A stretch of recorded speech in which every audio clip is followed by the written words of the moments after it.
जय हिंद। पिछली वीडियो में आपने पढ़ा था कि किस प्रकार से विजयनगर साम्राज्य एक के बाद में एक कई ऐसे वंशों के बाद में अंतिम वंश जो इसका है उस वंश के ऊपर हम आज चर्चा करेंगे। एक के बाद एक वंश आया, तुलु वंश आया और दूसरे वंश भी आए। अब आज हम पढ़ेंगे तुलु वंश के बारे में। ठीक है, इस तुलु वंश में इससे पहले सलु वंश था। तो जो आज का जो वंश होगा ना, उस वंश के विषय में आपको इतना ध्यान रखना है कि इस वंश को हम लोग तुलु वंश के नाम से जानते हैं। कौन सा वंश है? तुलु। तुलु। इससे पहले संगम वंश आया था। इससे पहले सबसे पहले संगम वंश आया था, जिसमें हरिहर और बुक्का ने संगम वंश की नींव रखी थी और विजयनगर साम्राज्य की नींव लगभग 1336 के लगभग रख दी गई थी। उसके बाद में फिर सलु और अब तुलु। तुलु वंश इसका अंतिम वंश होगा और तुलु वंश के अंदर जो सबसे प्रतापी शासक है उसका नाम है राजा कृष्णदेवराय। कुछ मामूली सी जानकारी हम पीछे के दो एक लाइन हम वापस लेंगे, उसको समझेंगे कि तुलु वंश से पहले जो विरूपाक्ष राजा था, उस विरूपाक्ष था ना, हम छोटी सी जानकारी पीछे वाले वीडियो की भी लेंगे। विरूपाक्ष कमजोर था, तो विरूपाक्ष की मौत के बाद विरूपाक्ष की मृत्यु के बाद राजा कौन बना? राजा बना था सालूब नरसिंह। सालूब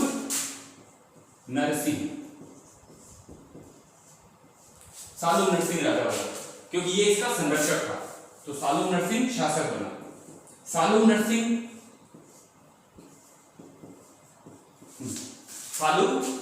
या नरसिंह सालूब शासक बना। नरसिंह सालूब ये विरूपाक्ष का प्रधानमंत्री था, इसका संरक्षक था। ये चंद्रगिरी का गवर्नर था। अब नरसिंह के समय में इसने गजपति को हराया। ये आपको पिछले वीडियो में हम बता चुके हैं। गजपति को हराने के बाद में इसकी मौत के बाद इमाड़ी नरसिंह राजा बना था। ठीक है ना, ये जो है ना, इसने गजपति को हराया था। अब नरसिंह की मौत के बाद तो आप लिखोगे यहां पे सालूब नरसिंह।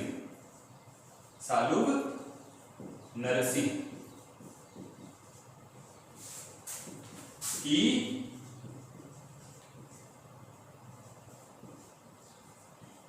मृत्यु के बाद इमाड़ी नरसिंह राजा बना। इमाड़ी नरसिंह ये भी कमजोर था, अल्पायु था। नरसिंह शासक बना। यहां पर ये शासक बनता है। अब इस इमाड़ी नरसिंह जो था, इमाड़ी नरसिंह ने क्या किया, इसके अल्पायु के अंदर था, तो इसका जो सहायक था यानी इसका संरक्षक कौन था? ये इसका संरक्षक था। इसका संरक्षक बना था नरसा नायक। संरक्षक कौन बना? नरसा नायक। ये नरसा नायक, ये इसका इमाड़ी नरसिंह का संरक्षक था। इस नरसा नायक ने विजयनगर की शक्ति का पुनरुद्धार किया, लेकिन नरसा नायक की मौत के बाद में इसका बेटा जो वीर नरसिंह था, इसने इमाड़ी नरसिंह की हत्या कर दी। ठीक है, ये इसका संरक्षक था। नरसा नायक इसका क्या था? संरक्षक। ठीक है, अब नरसा नायक के बाद में वीर नरसिंह। इसके बारे में एक लाइन आपको, वैसे छोटी छोटी लाइनें हैं जो आपको याद रखना है। ठीक है, नरसा नायक था। नरसा नायक का बेटा कौन था? नरसा नायक का बेटा बना था, उसके बेटे वीर नरसिंह ने इमाड़ी नरसिंह की हत्या कर दी। ये इसका बेटा था। तो वीर नरसिंह ने इमाड़ी नरसिंह की हत्या कर दी। इमाड़ी नरसिंह की हत्या की, वह शासक बना। देखो, अभी तक तो सिर्फ संरक्षक के तौर पर थे, लेकिन इस वीर नरसिंह ने, जो नरसा नायक का पुत्र था, वीर नरसिंह ने इस इमाड़ी नरसिंह की हत्या कर दी। ठीक है, हत्या करके खुद शासक बन गया। और खुद शासक बनने के बाद में अब यहां पर ये इसने किस वंश का नाम रखा? तुलु वंश। इस वीर नरसिंह से तुलु वंश स्थापित हो जाता है। इस तुलु वंश के अंदर जो सबसे महत्वपूर्ण शासक था, उस शासक का नाम आपको याद रखना है। उसका नाम है कृष्णदेवराय। कृष्णदेवराय। इस कृष्णदेवराय ने 1509 से लेकर के 1529 ईस्वी तक शासन किया। ये 10 वर्षों तक जो 20 वर्ष शासन किया, लेकिन पहले जो इसके 10 वर्ष है, उन पहले 10 वर्ष में इसने विजयनगर साम्राज्य की शक्ति का विस्तार बहुत ज्यादा कर दिया था। इसने अपने अड़ोस पड़ोस के कई शासकों को हरा दिया था। अब इसने किन किन लोगों को हराया, उसके अंदर सबसे पहले इसने जो 10 वर्षों में हराया ना, उसमें उड़ीसा है, बहमनी, बीजापुर है। प्रथम 10 वर्ष, प्रथम 10 वर्षों में बीजापुर बहुत ही बड़ी रियासत थी उस समय, बीजापुर। अब एक पड़ोसी राज्य इसका था बहमनी। इसका तो संघर्ष विजयनगर से काफी दिनों से चल रहा था। एक था उड़ीसा, जिसको कलिंग भी कहा जाता था। यहाँ गजपति शासक थे उड़ीसा में। यहाँ आदिलशाही सल्तनत की ये बीजापुर, बहमनी, गोलकुंडा, ठीक है ना। इसके बाद में उम्मतुर है, तो उम्मतुर पर हमला किया था इसने। उम्मतुर को हराया। ये कृष्णदेवराय की प्रमुख विजय है। इसने क्या किया कि इस बहमनी के अंदर एक इसका महत्वपूर्ण काम था कि बहमनी जो साम्राज्य था ना, इस बहमनी साम्राज्य के अंदर एक बहमनी शासक था जिसका नाम था महमूद शाह। उसको बरी से निकाल करके राजा बना दिया। तो बहमनी शासक जो था ना, उसका नाम याद रखना आपको। बहमनी शासक को नाम नहीं लिखा मैंने। बहमनी शासक महमूद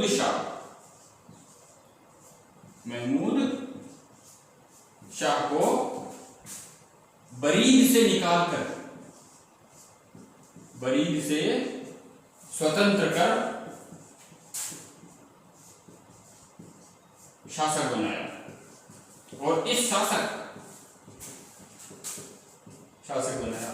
और जब इसने इस यवन शासक यानी मुसलमान को शासक बनाया ना, तो इस विजयनगर साम्राज्य के जो कृष्णदेवराय थे, इन्होंने एक उपाधि भी धारण की थी। इसी कारण धारण की थी इन्होंने, ठीक है।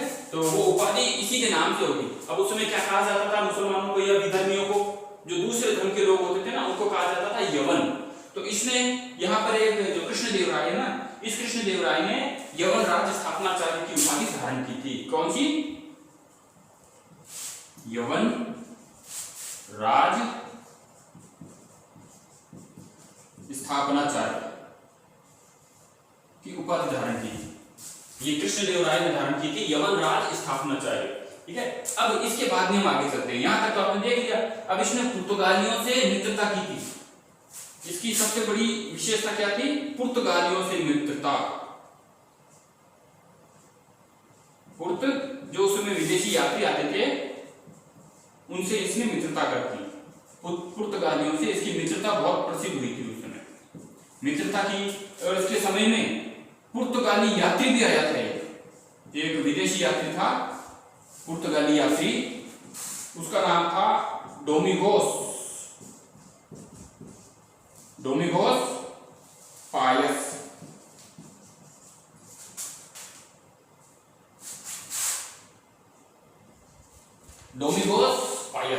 ये जो डोमिगोस पायस है, ये इसके समय में पुर्तगाली यात्री आया था और इसने इनको किले की अनुमति दी थी। किले की अनुमति कि आप किला का निर्माण कर सकते हो। तब इन पुर्तगालियों ने दक्षिण भारत के अंदर विजयनगर साम्राज्य के अंदर एक जगह पड़ती है भटकल, वहां पर इसने किले की अनुमति दी। किले की अनुमति कहां दी थी? भटकल में। ये जगह का नाम है भटकल में। पुर्तगालियों ने भटकल में किला बनाया था। तो आप इसको याद रखोगे, ये भी याद रखोगे, विदेशी यात्री याद रखोगे। इससे पहले एक यात्री और आया था, फारसी यात्री। कौन था? उसका नाम था अब्दुल रज्जाक, ठीक है ना। वो फारसी यात्री था, फारस से आया था। अरबी यात्री फारस से आया था। तो डोमिगोस पायस किले की अनुमति खटकर ने दी थी। ये पुर्तगाली यात्री था, इससे पहले अब्दुल रज्जाक आया था जो हरिहर द्वितीय के समय में आया। अब हम इसके आगे चलते हैं। इसका दरबार जो था ना वो बड़े बड़े विद्वानों से भरा रहता था और इसके दरबार के अंदर 8 तेलुगु कवि थे। 8 तेलुगु कवि दरबार में थे और इन 8, ये थोड़ा जीके के तौर पर भी इंपॉर्टेंट है कि 8 तेलुगु कवि जो इनके दरबार में थे ना, ये 8 तेलुगु कवि होने के कारण में इनको कहा जाता था अष्टदिग्गज। अष्टदिग्गज। एक अष्ट प्रधान और है, ठीक है ना, ये थोड़ा याद रखना। यहां लिख देता हूं मैं, अष्ट प्रधान। ये अष्ट प्रधान जो थे ना, ये शिवाजी के दरबार में थे, जिनको हम मराठा साम्राज्य में बोलते हैं, छत्रपति शिवाजी। ये अष्ट प्रधान 8 विद्वान, 8 तरह के लोग थे जो अष्ट प्रधान कहलाते थे। ये छत्रपति शिवाजी मराठा के दरबार में थे और ये अष्ट दिग्गज जो थे ये कृष्णदेव राय के दरबार में 8 कवि थे जो तेलुगु कवि थे। स्वयं कृष्णदेव राय लेखक था।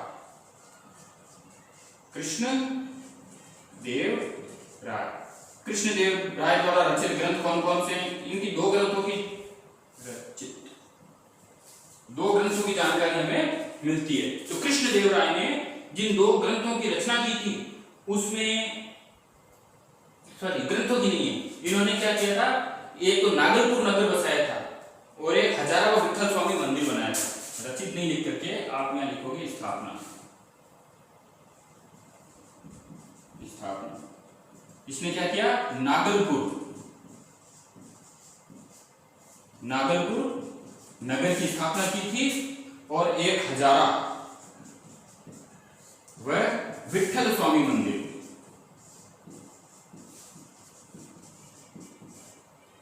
हजारा और विठल स्वामी मंदिर का निर्माण करवाया था इसने, मंदिर निर्माण।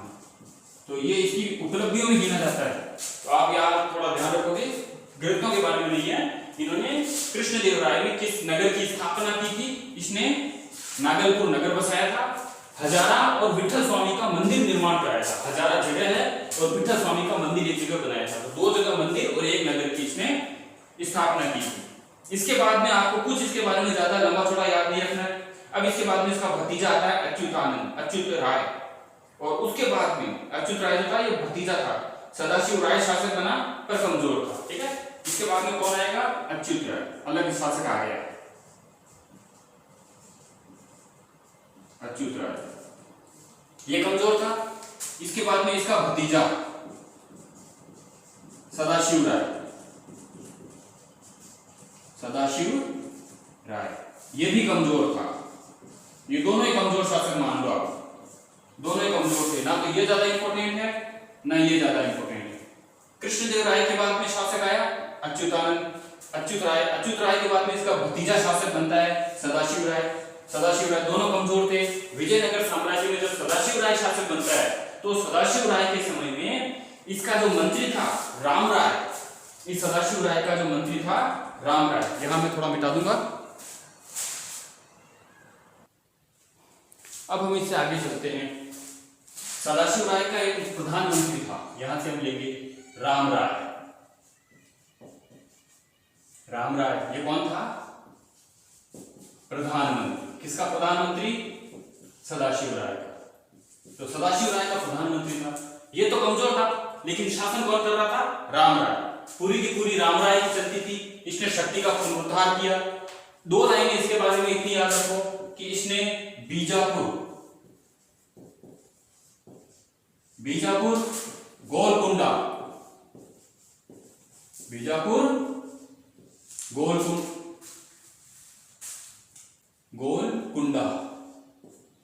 बीदर और अहमदनगर,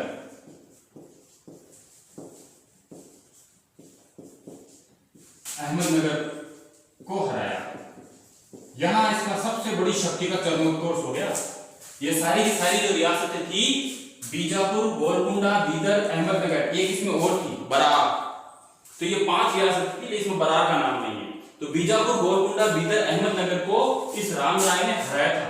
हराने के बाद में इसने गलती और कर दी, इसने अहमदनगर पर हमला किया था। उस दरमियान एक मस्जिद की दीवार टूट गई थी गलती से।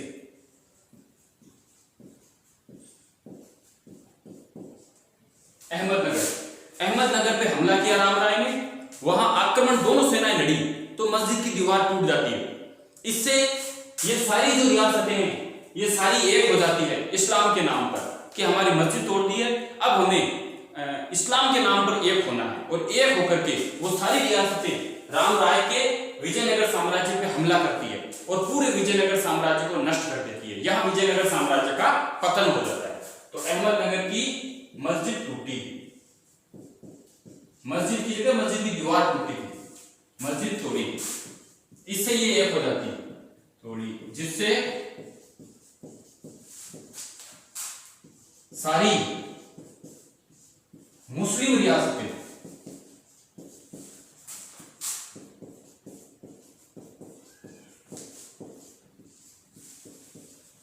एक होकर हमला कर देती है, हमला करती है। और क्या होता है, राम राय के साथ एक युद्ध होता है और वो युद्ध होता है 25 जनवरी 1565। कौन सा युद्ध था? तालीकोटा। तालीकोटा, इस तालीकोटा को राक्षस टांगड़ी भी बोलते हैं, जीके के तौर पर याद रख लेना। राक्षस टांगड़ी या राक्षस टांगड़ी एक जगह है ये, राक्षस टांगड़ी युद्ध। और इसमें पूरे विजयनगर साम्राज्य को नष्ट कर दिया जाता है। अब यहां से एक अराविड वंश होता है, लेकिन राम राय का भाई तिरुमाल शासक बनता है और पेनुगोड़ा राजधानी बना देता है। अंतिम में इस राम राय का भाई आता है, भाई जिसका नाम था अरविंदु वंश की स्थापना की थी ना इसने। तो राम राय का जो भाई था वो था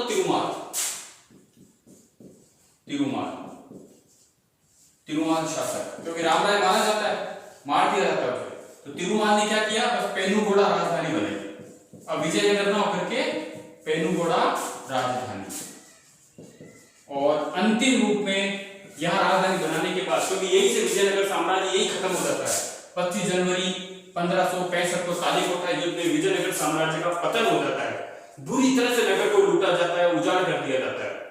तो तिरुमाल पेनुगोड़ा राजधानी बनाता है और 1612 में वाडियार ने मैसूर राज्य की स्थापना कर दी। यह अंतिम है, 1612 में मैसूर राज्य की स्थापना किसने की थी?